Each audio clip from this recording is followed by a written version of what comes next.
अभी गीत पढ़ चुके हैं। इसके बाद है श्रद्धा और मनु।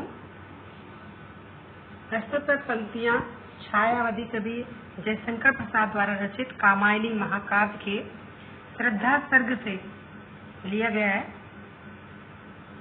इसमें श्रद्धा मनु को निर्जन स्थान में मौन बैठे हुए देखकर पूछती हैं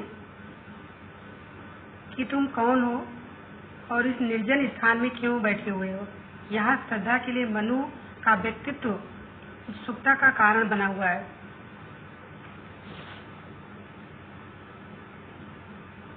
श्रद्धा मनु, कौन तुम संस्कृत जल निधि तीर, तरंगों से फेंकी मणि एक, कर रहे निर्जन का चुपचाप प्रभा की धारा से अब।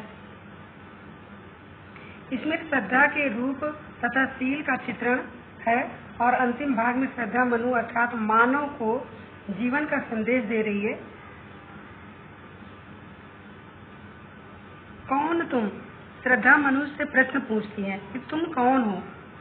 श्रद्धा मनु से प्रश्न पूछती तुम कौन हो। संस्कृत जलनिधि तीर, संस्कृत माने होता है भव सागर या जल से डूबा हुआ, तीर माने किनारे। जिस प्रकार संसार की लहरें, संस्कृत संसार और जलनिधि माने होता है भव सागर, जिस प्रकार सागर की लहरें अपनी तरंगों से फेंकी मणि एक, अपनी तरंगों से मणियों को अपने किनारे फेंक देती है। तीर माने किनारे। जिस प्रकार से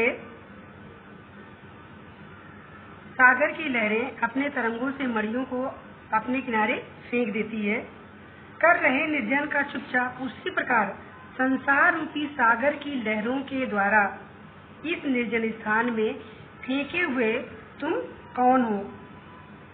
कर रहे निर्जन का चुपचाप, तुम चुपचाप निर्जन स्थान को अपनी आभा से, प्रभा मतलब आभा या कांति की किरणें, अपनी आभा से तुम उसी प्रकार से सुशोभित कर रहे हो जैसे सागर तट पर पड़ी हुई मणि उसके निर्जन तट को आलोकित करते हुए सुनसान स्थान को अपने प्रभा से, अपने प्रकाश से चारों तरफ आलोकित कर देती है। श्रद्धा मनु से प्रश्न पूछती तुम कौन हो। जिस प्रकार सागर की लहरें अपनी तरंगों से मणियों को अपने किनारे पर फेंक देती है, उसी प्रकार संसार रूपी सागर की लहरों के द्वारा इस निर्जन स्थान में फेंके हुए तुम कौन हो। तुम चुपचाप बैठकर इस निर्जन स्थान को अपनी आभा से उसी प्रकार सुशोभित कर रहे हो जैसे सागर की तट पर पड़ी हुई मणि उसके निर्जन स्थान को आलोकित करती है। मधुर प्रशांत और एकांत,